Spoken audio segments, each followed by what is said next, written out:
dar inicio a esta this very exciting part of the meeting where we will see a lot of them. I mean, we have already 11 lightning talks in the computer. I guess some couple of others are coming. And the idea here is just to show in a glance, in just 3 minutes, some exciting new results, science results, and also projects that are going on, etc. Well, at the beginning we thought that it's going to be like 20 talks. Now it's less than this. I hope that we can make it in an hour or so, and then we'll have some more time for discussion at the end. So I will administrate things here in order to go faster, but I ask you, all of you that have a lightning talk here, that to be prepared to just to run to the front of the room and start presenting your talk. Emily asked us to be the first because she has a meeting later on. So Emily, if you want to start, please come here. You can use this one also, I guess. Not really. I could just do it this way. Let me see. Like see over here, because I will stay here in order to change them. Okay, thank you. Well, all right, well, on to something else. I thought it might be fun, given the cross shoreline nature of the SC4D, to talk a little bit about oceanography and what we can learn about the ocean from solid earth instrumentation.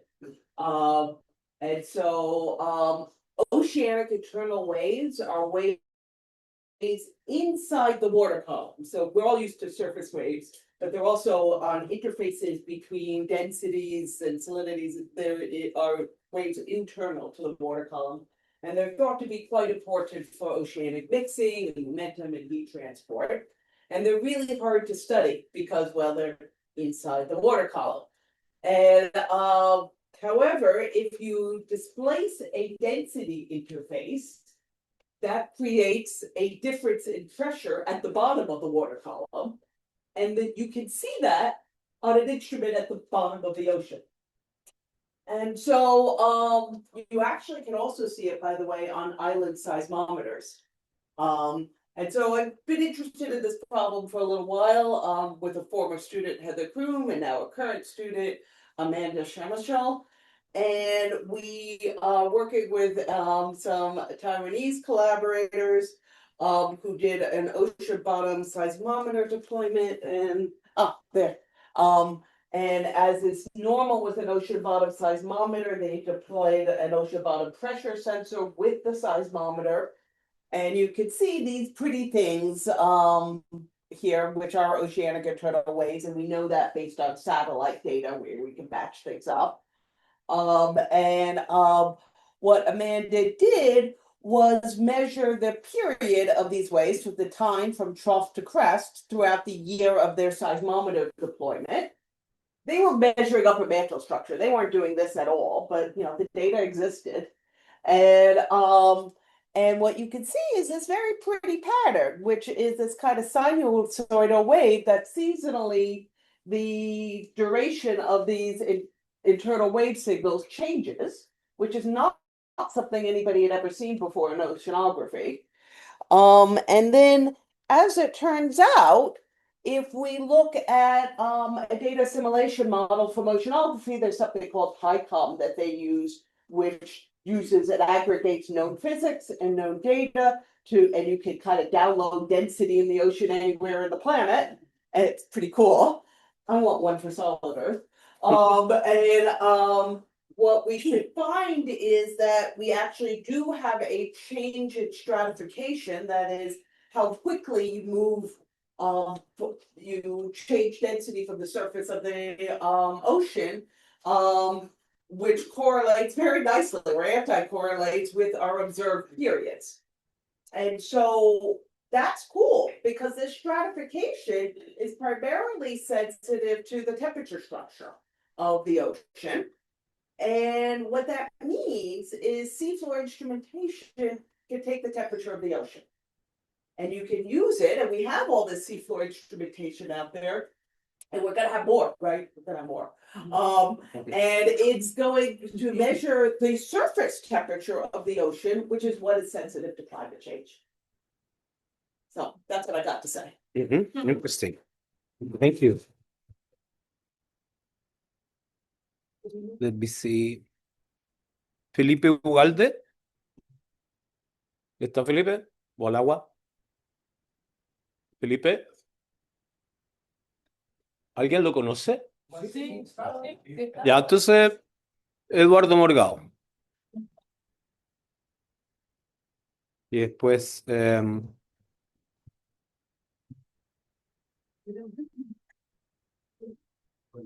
si querés te ponís por acá, Eduardo. Ay, ¿cómo lo hago aquí? No tengo idea. ¿Tienes qué? ¿Alguien me va a decir? Ah, sí, creo que tienes que entender. Pero es que no me parece la cuestión. No, porque no se abrió de esa manera. Se abrió. ¿Esta? Sí, Ah, sí. sí. Va a tener que ponerle compartir en presentación. Sí, mejor. Voy a descargar. ¿No es muy pesado? No, Ok, Queda livianita. ahí. vale, Ahí ponemos presentación. vale. Perfecto.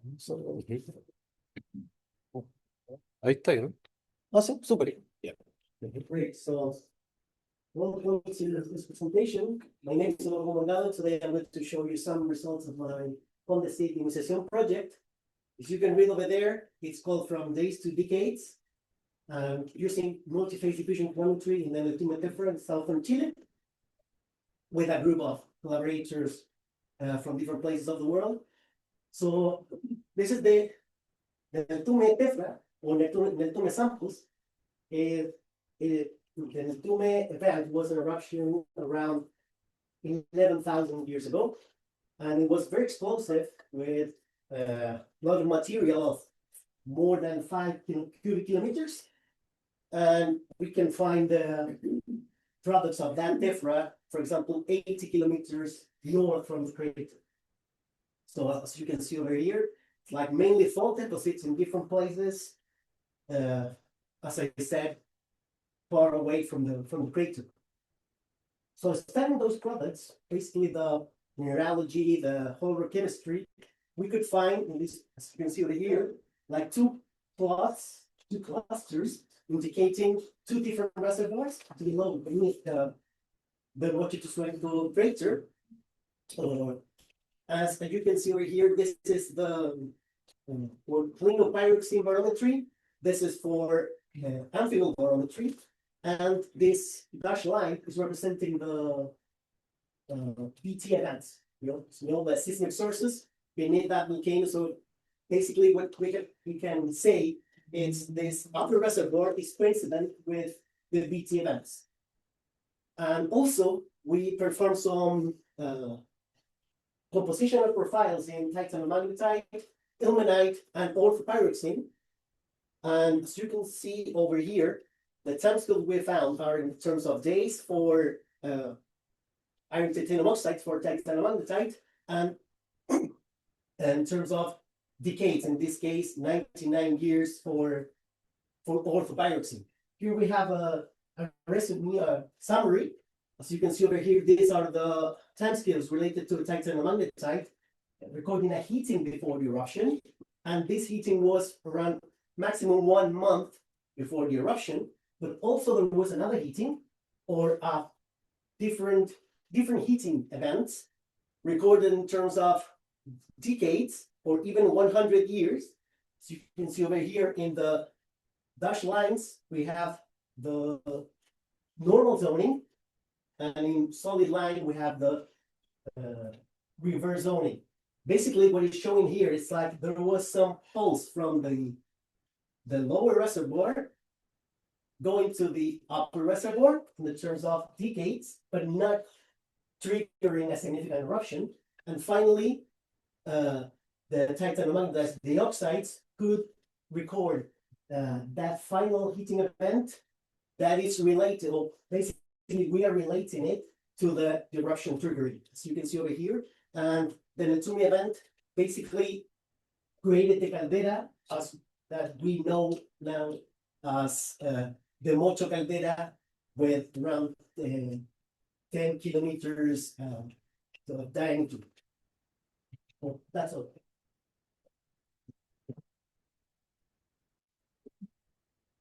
Gracias.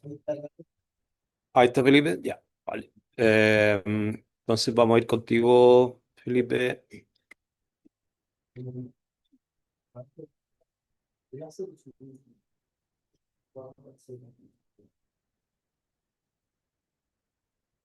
Se puede abrir como. Sí.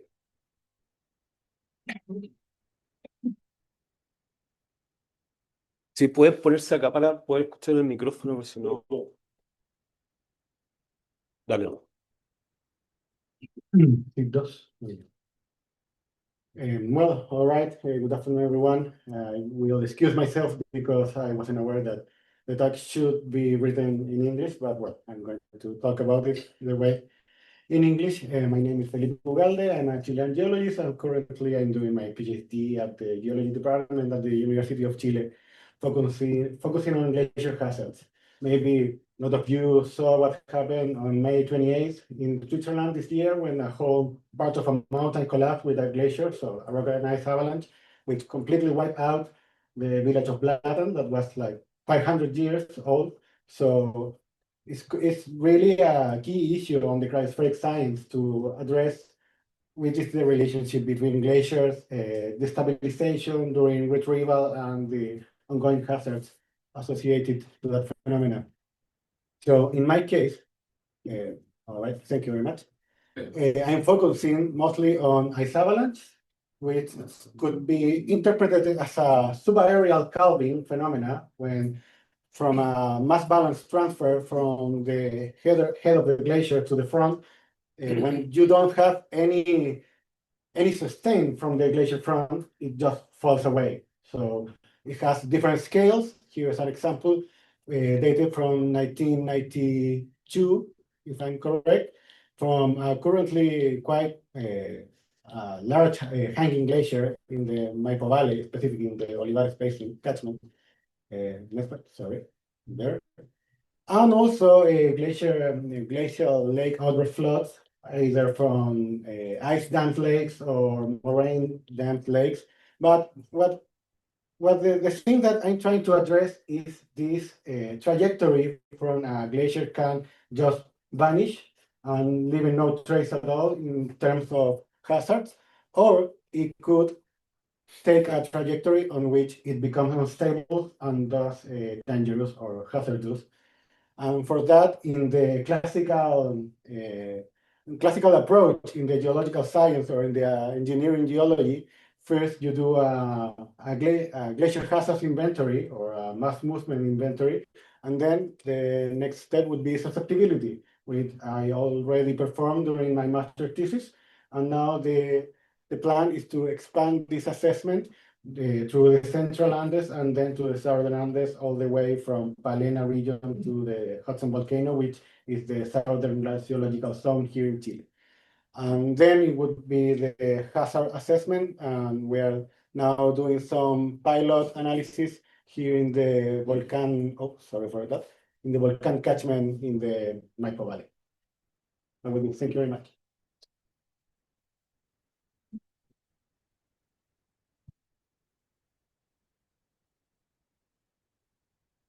Next speaker will be Jorge Romero. Déjame bajarle por si no. ¿Cómo se ocupa esto? ¿Este es para pasar? El de abajo es para pasar.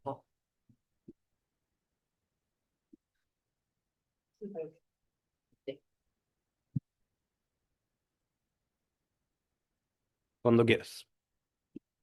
Thank you very much for attending. Well, this is a presentation on what I have been doing at the last 2 years in the Southern Andes volcanoes, trying to explain why some of these volcanoes can produce very large landslides and debris avalanche deposits. So the interest of this Fondesit grant is to understand which conditions can contribute to the flank instability in these volcanoes, considering that there is a big range of different volcanoes, compositions, activities, and timescales. The second point is to understand the conditions that have produced in the past some of these lateral collapses. And also we want to know which is the present day instability in the volcanoes that we are focusing our study. As you can see, we focus our study in San Jose and Chillán volcanoes. Why these volcanoes? Because San Jose is a massive edifice, is a composite massive edifice, is about 300 cubic kilometers approx. And it's not very active, but it contains a very active hydrothermal system. So that could be interesting as a starting point. And the other one is Chillán, that is erupting continuously. The last time was in 2016 to 2022. And it is growing very fast, producing a lot of lava domes and tephra accumulation. So we have two contrasting cases to study. So we also identified that during the development of this research, it was necessary to compare with volcanoes that have already collapsed. So what we are doing right now is go to the field, take rock samples, do some testing on those rocks in terms of geomechanical properties, and also prepare samples for petrological study, geochemistry, try to look at the very tiny textural properties of these rocks and compare with the overall geology to produce very detailed flank models. And these models can produce these theoretical avalanches or reconstruct avalanches that have already passed. So this is the team. We are collaborating with the University of Portsmouth, Manchester, University College of London, and the Rotten Rock team of Strasbourg. This is the team, and I think there is another slide. And these are some of the results. That's how the rocks look like, very tiny cylinders that we test many times to reproduce the pressure on the rocks. And we study the textural features, and finally we obtain, these are the very recent models that we have done at Antuco volcano, that is one of the proxies or case studies that we are comparing with the bigger volcanoes. And a recent paper that came out about debris avalanche deposit. We are working in many more. Thank you very much. That's it.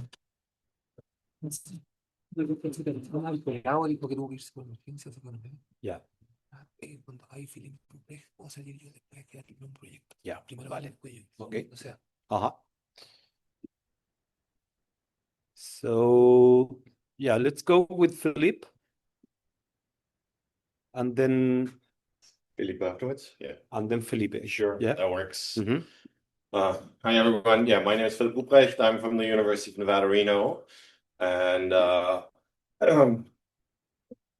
although Amigo already kind of introduced briefly our work out down in at Puerto Corancauye, this is for me just to give you a chance to actually for me to introduce that project a little bit, because I think I've never done it really to the Chilean community. So this is Chilco, which is standing for Cauye hazards, and I actually need to remember this one sometimes myself, and they're in a play during lactolith continuous observations. The point is, probably most of you guys are aware of it, that the 2011-2012 eruption produced a shallow intrusion, and the focus is to really understand its emplacement as well as its continuous evolution now through time over a long period of observations on the order of 5 to 10 years. In this particular case, which one is to advance? Okay.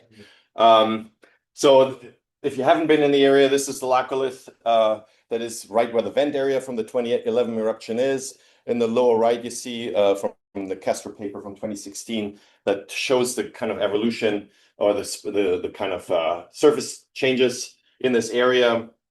And our campsite is seen down there. We are going currently every year, more or less, with about 20 people into the area to do all sorts of analyses. I know this is a very busy slide, but it kind of summarizes all the kind of data sets we are generating to understand this kind of very dynamic environment. Currently, some of the GNS stations that Alvaro was pointing out are subsiding at 3 centimeters per month in that laccolith. So there's really quite a bit of activity going on in terms of surface deformation, even now that the system is kind of settling. And you can see that this is all sorts of both geophysical as well as geodetic and petrologic study work that we're doing in around that laccolith, with the question really understanding its size as well as how it is changing over time. I am want to kind of point out that we have a participant component in our NSF proposal that got funded. We actually had a recent call. I realize it's a little late now, but for the future, if you are thinking of some complementary work, please don't hesitate to reach out. We may have opportunities to kind of collaborate and bring people into the field and be part of that team. And especially on the Chilean side, it would be great to see people participating. And this one, just to give you a little bit, is it looking? Let's see. Just to give you an overflight, so you can see how dissected that is. It working or not? I don't think so. If not, I'm sorry. This would have been a 20-second video to just kind of get you see, but it's okay. You can see how dissected it is, clearly showing all that deformation that is associated with that intrusion. And actually, we'll see some of that deformation, I guess, in Felipe's talk a moment from now. Right. Thank you. Thanks.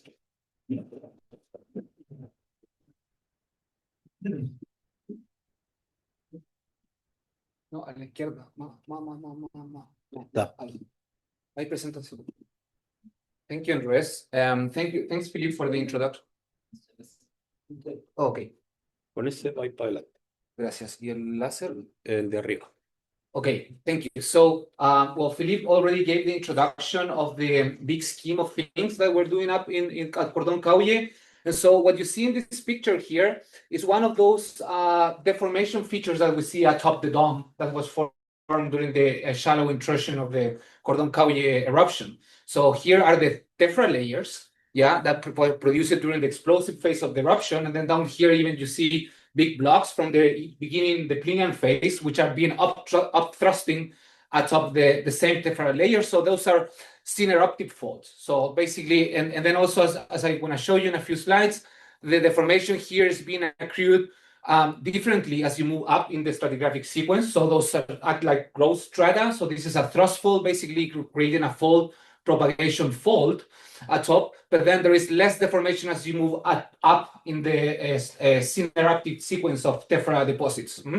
So just to give you a little context of where, although Philippe already shows, here is the Puyehue volcano there, and then this square there shows this area up here, and then this is little pimple is basically the dome that was formed due to this shallow intrusion. Okay, and so our observations basically are like this. So we map most of this syneruptive fractures and deformation features, which are synthesized here as both normal faults in blue and reverse faults in red. So from that map, the first thing you can see is that the distribution of them it varies across the dome. So where more normal faults located near the center of the dome of this pimple, and then at the periphery, reverse faults populating that area, kind of like encircling the laccolith itself. So just to give you a little glimpse, this is a teaser presentation of what I'm going to present in a few days up in Valparaiso at the GCEP meeting.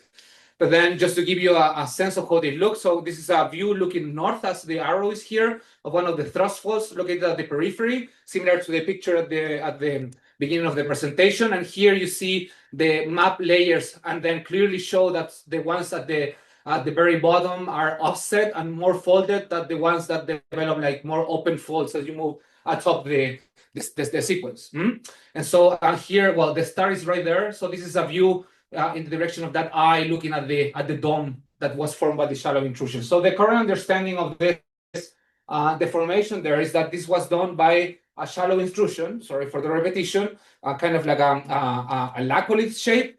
And so the mechanics of the deformation imposed by a shallow intrusion has been developed since a while. So this is Dave Pollard and R.V. Johnson, they develop a set of like analytical expression for the stresses and strain, how they vary along the bending plate caused by the intrusion, depending on the variables like the central maximum uplift, WM, which is linearly dependent. So the strain at the top layer is linearly dependent on that variable. And then A being the radius of the laccolith itself. So you see that it's a negative exponential dependency on the radius of the laccolith itself. So basically what you see here is a cartoon showing how the strains vary from extensional at the very top of the layer, then diminish to a neutral surface, and then switch to shortening, radial shortening, which increases as you go down to the periphery. And this is one of the results that we got. So here's the normalized strain of the atop the dome, calculated from this simple model, plugging in some values that have been both reported and mapped by ourselves. And so you see more or less that the normal folds, the blue ones, coincide with the area of its extension, although they don't match very much the ideal trajectories that are predicted from the model, which are shown in green here. Whereas the reverse folds, which are, I should use a different scheme of colors though, but the red folds here are pretty much coinciding at the periphery with the area of shortening. So there is a kinematic agreement, and they are also very much in line with the orientation of the predicted orientation by the model. So again, in that standard presentation, I'll show more details about that.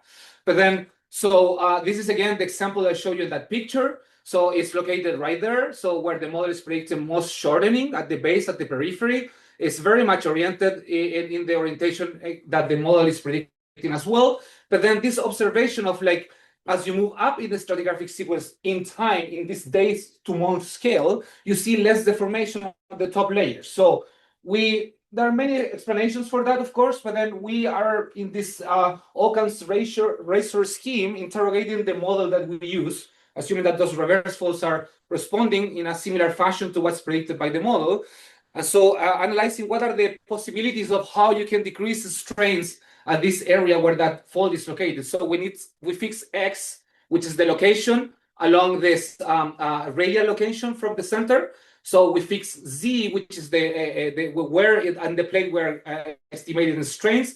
And then this graph here is showing how the strains vary from the model, the initial model, which is the estimation at this spot here, where the strains are 1. Okay, how they vary, they diminish as you both decrease WM, which is the central uplift, as is shown in this cartoon here. So basically you are flattening the surface and decreasing the shortening strain. So that might be caused by different processes that I will explain briefly now.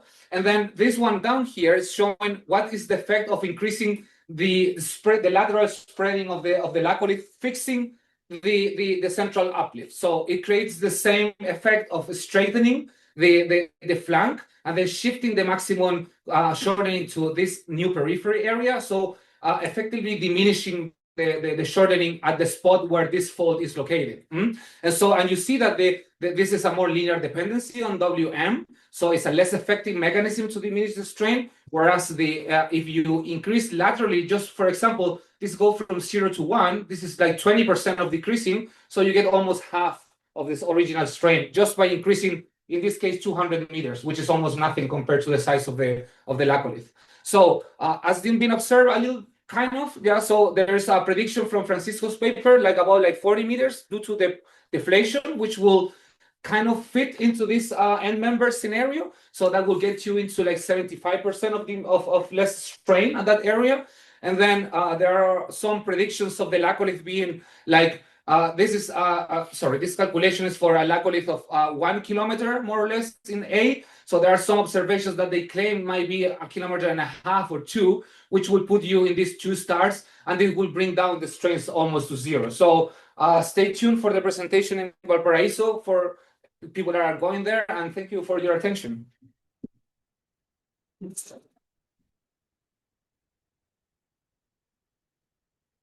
Next speaker will be Rashid Shams.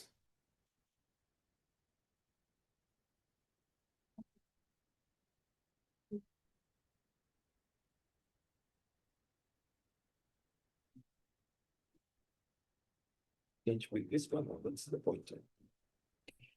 Hi everyone, I'm Rashid Shams. I'm a fourth year PhD student at University of Southern California, Los Angeles. I'm working with Professor Bukanweke and Professor John Stewart at UCLA. This work has been a part of the USGS project that was involved in looking at seismic site response and ground motion models and improving seismic hazard estimates in sedimentary basins, active coastal subduction regions through capturing some of the multi-dimensional parameters and two-dimensional and three-dimensional site response in sedimentary basins. So in this work, It's working. Now the bottom one. They're working. yeah. So in this work, we were mostly involved at how we can. The motivation behind this work was to how we can complement our traditional site parameters to improve our seismic hazard estimates in our ground motion models. So complementing our VS30 basin depths through capturing some two-dimensional and three-dimensional site response using some simplistic parameters. So we export some geometric parameters that could help us capture some unaccounted side effects in our current ground motion models, and we explore a suite of parameters categorized as depth-rated parameters using velocity models, distance-based parameters. Some of these parameters have been investigated earlier as well. Then we have some surface and near-surface parameters, and then we have some basin shape-related parameters, which are mostly simpler ones. So through these parameters, we shortlisted a few parameters highlighted in red, which kind of gives us a nice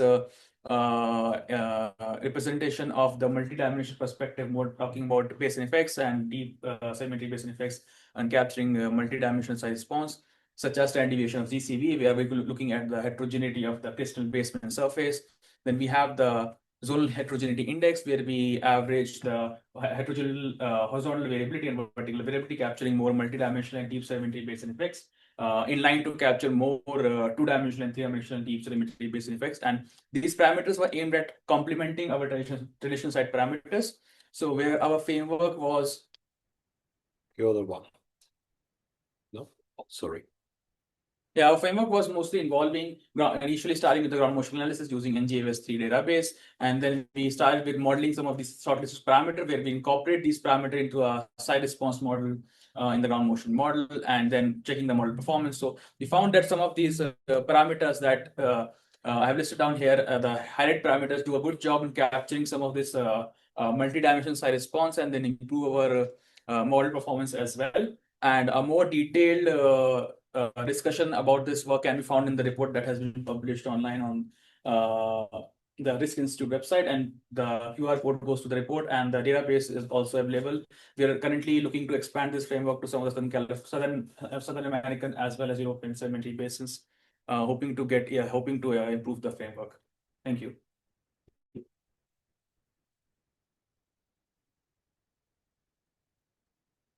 Thank you. Juan.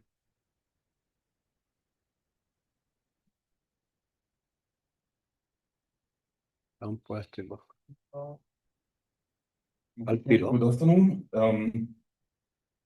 It is so that in the late 80s, Bob Thornburn from the University of Oregon studied the trench between the Biobío Canyon and the Calle Calle Canyon, and he described the stratigraphy beneath the seafloor and using single channel seismics. And interestingly, he found out that there is on the surface an axial channel that connects the about 41 degrees south to 33 degrees south along the trench. That acts as a channel for conducting sediments from south to north. And this has been studied further by Völker and collaborators in at least 3 papers that I have found. And but this since then, so 12 years ago, there is no other mention on this. There are some questions that are remaining to be answered. So, so what is the idea? We have here the trench in color, and as you can see here, we see a very sharp channel that is that lies along the trench. And interestingly, this is something not found further northwards or further southwards. And it is as much as 200 meters deep and up to 3 kilometers wide. And you can recognize it, for example, in some places, very nice here, for example, here. Here is a little bit more complex because it is a mixture with the or Caricaya Canyon. Yeah? But interestingly, on some profiles, you will not find beneath that paleo channels. But in other cases, yes. So it is intriguing why you can have that channel at times in the past, and nowadays, as you see, it's very long. The estimation on the whole is about 1,000 kilometers long. But in other phases of the history, it is absent. By the way, the idea of having this trend from south to north is just because the oceanic plate is younger to the south and older to the north. And so everything is tilted in this direction. As you can see here, comparing this is in the south, you have in general, the bathymetry is shallower.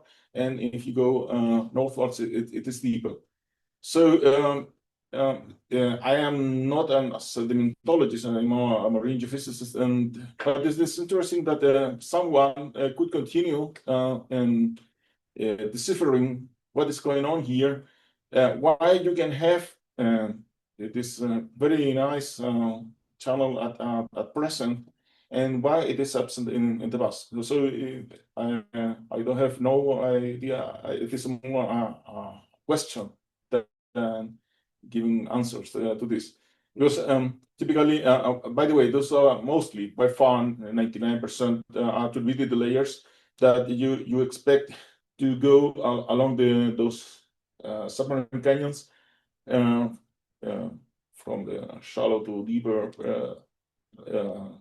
to the deeper parts of the trench. Yeah, but at the same time, there is as you can imagine, a tendency to disperse those sediments also to the north. So this is what I wanted to point out. Thank you.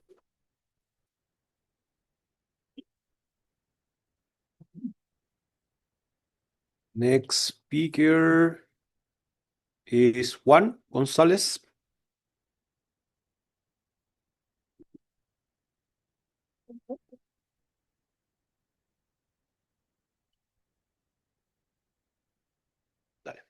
Okay, sorry for my presentation in Spanish, but today I show a specific case after the finish of the first stage of Sigida. This is an experimental approach related with the interdiscipline between hazard scientists and people related with human science.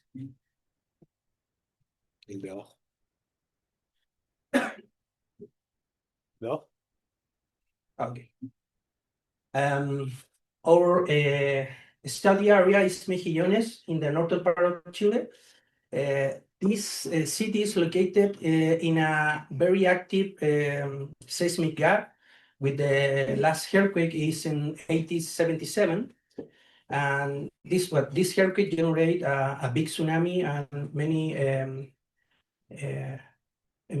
damage in the area. By the other way, Mejillones is a industrial port with many industries and terminal ports and have a big high level of pollution.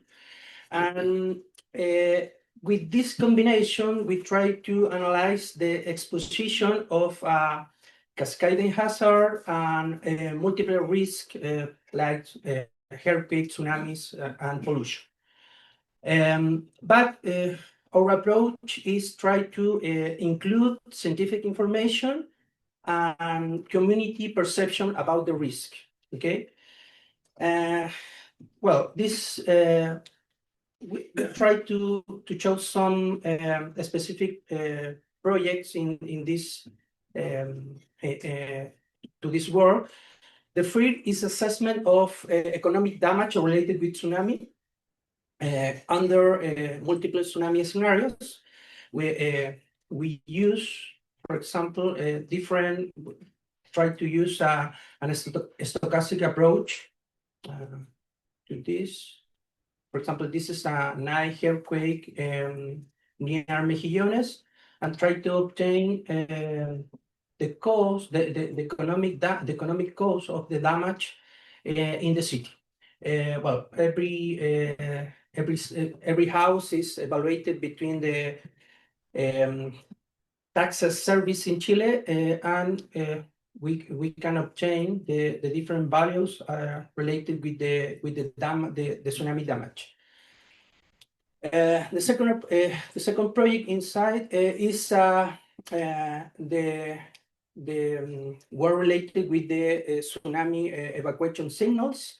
This is a project related to include to the people and have participate workshop related with the tsunami information and signals to the evacuation. Well, our first result is the increase of the knowledge about the signals and the evacuation processes in the city. And finally, we try to include others hazard like landslide in Mejillones area. In this case, we try to include the perception of community using natural language processing with some words to include in a specific database for stakeholders. Okay. Well, this is an example of the interdisciplinary work. The idea is to obtain different articles or research related with different approach, hazard approach, and the human science approach.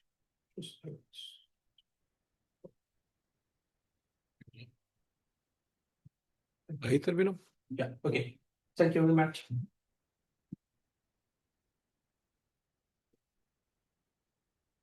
Thank you, Juan. And then Tania.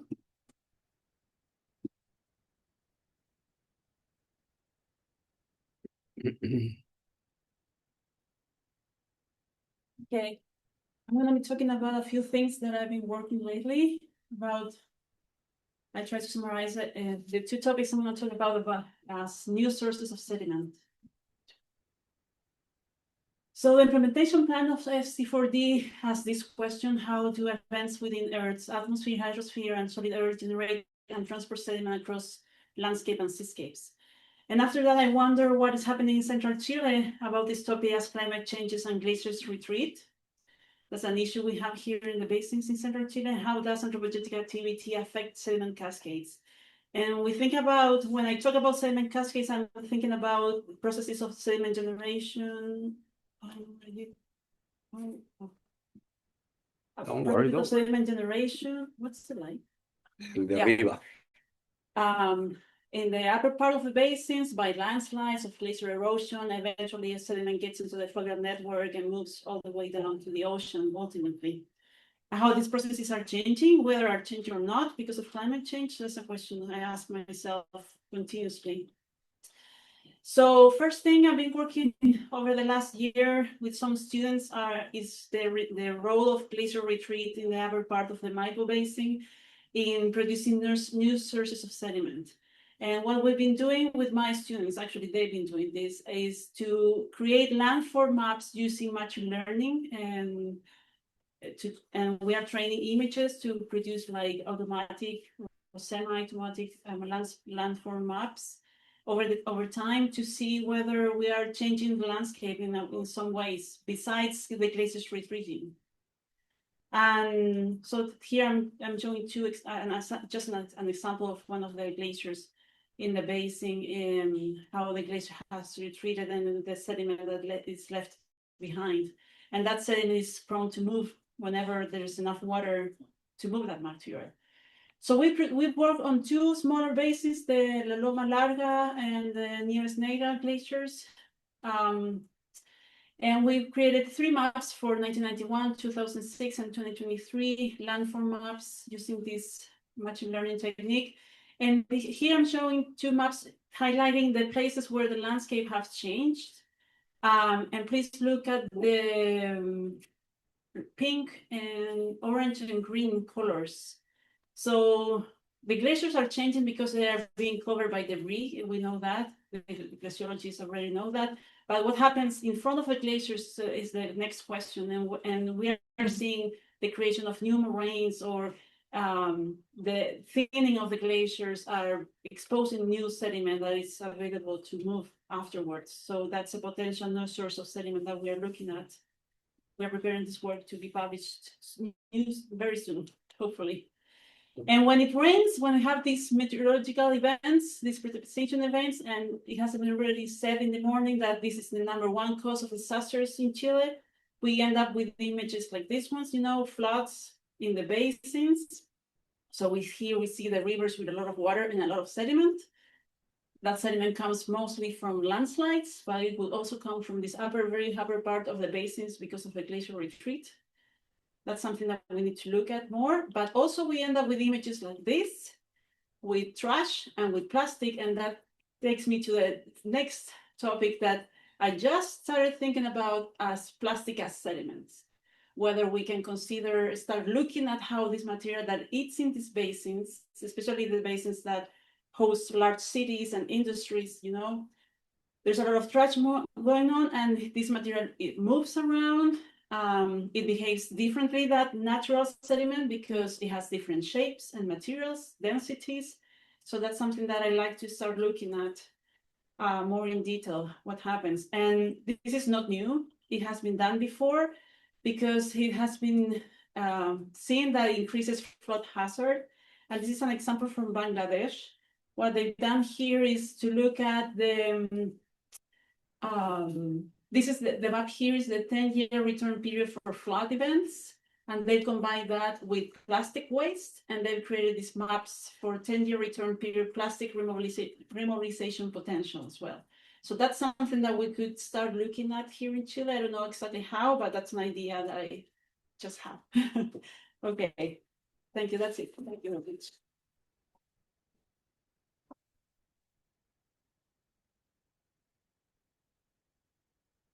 Next speaker, Javier Ojeda. Déjame bajarla.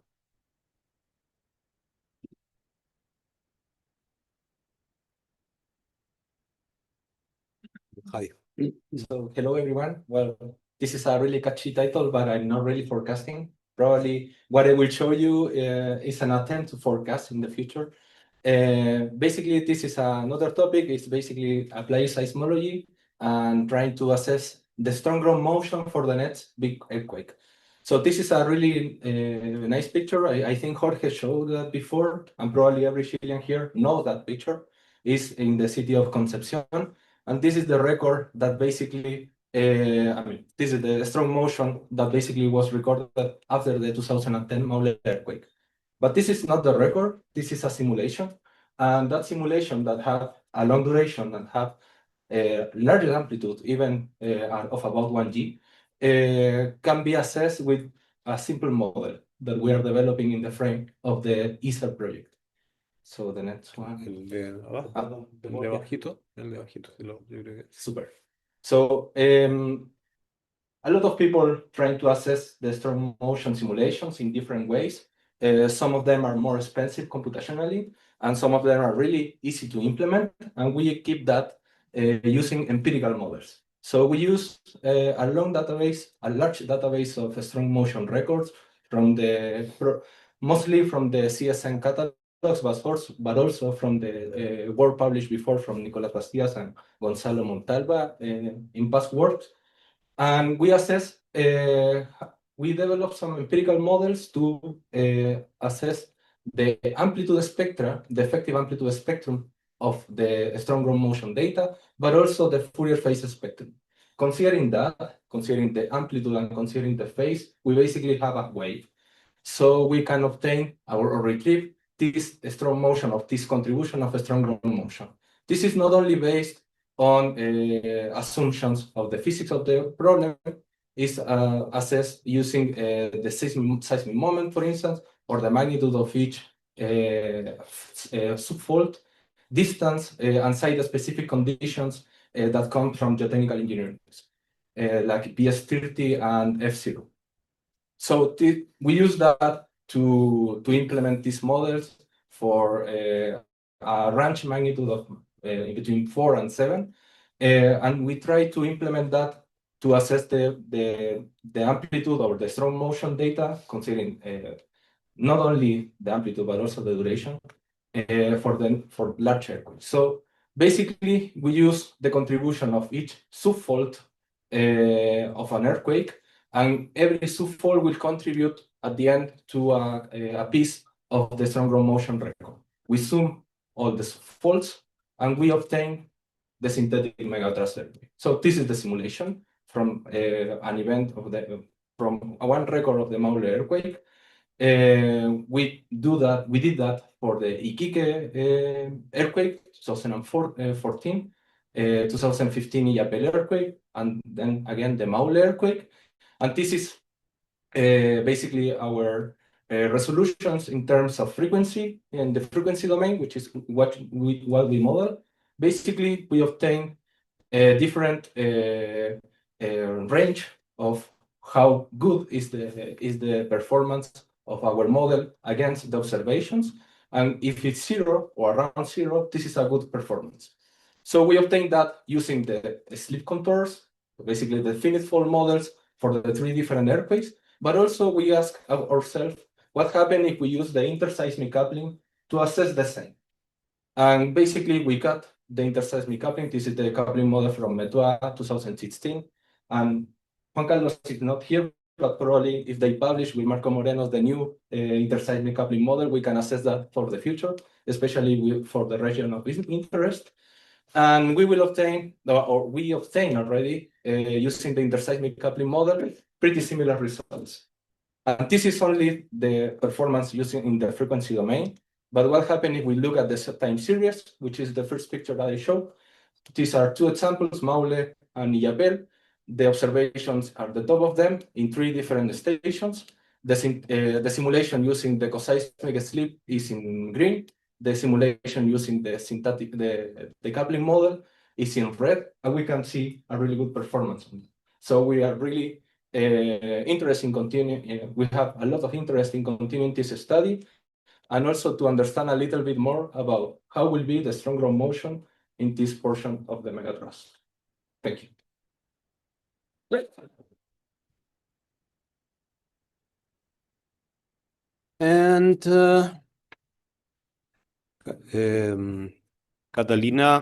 Cata Morales is not going to be the last one, because I guess you also have one. No? At the end? Okay. So you are going to be the last one, Carolina.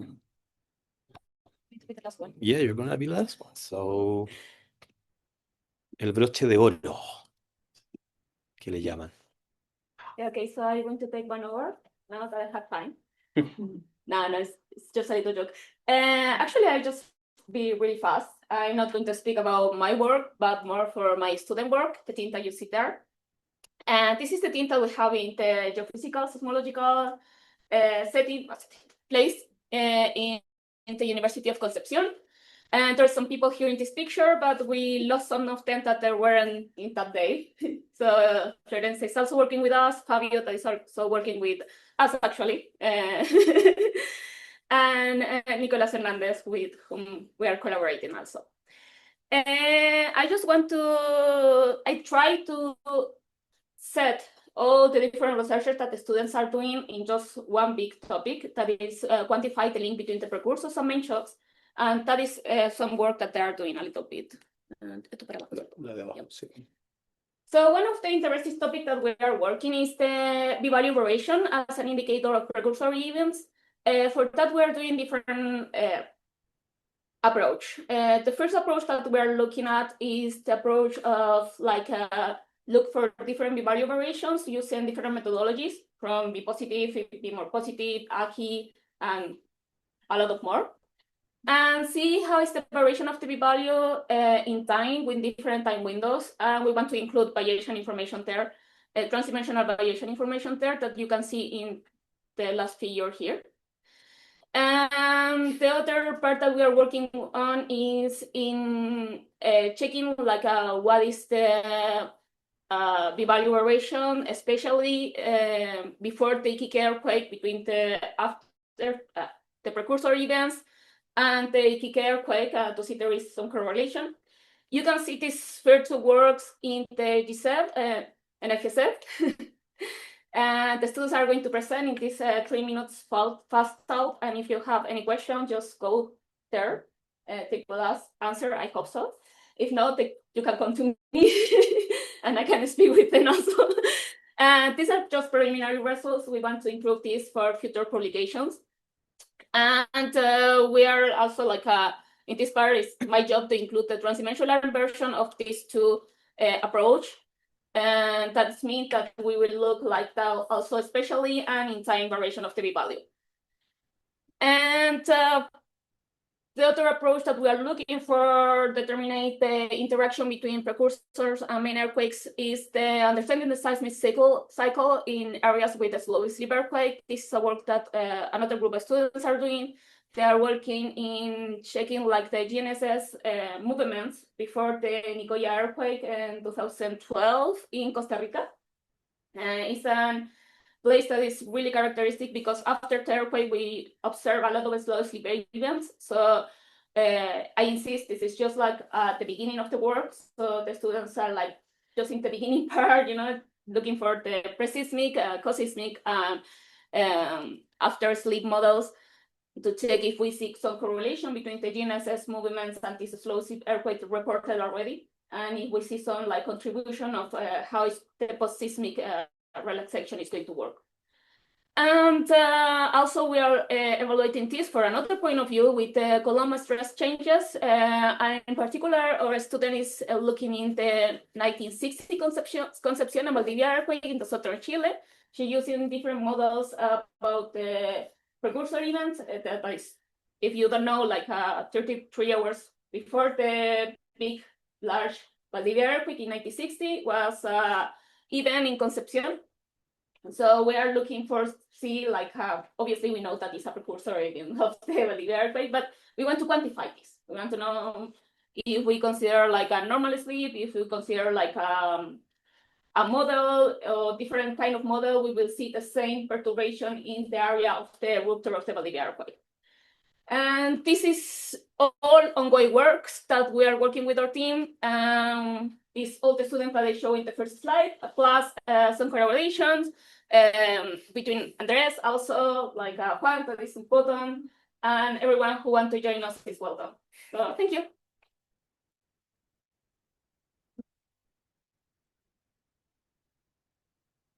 So great. I think we are done. At least I don't have any other talk here in the spreadsheet that we're using. I don't know if somebody else would like to present something or have something prepared.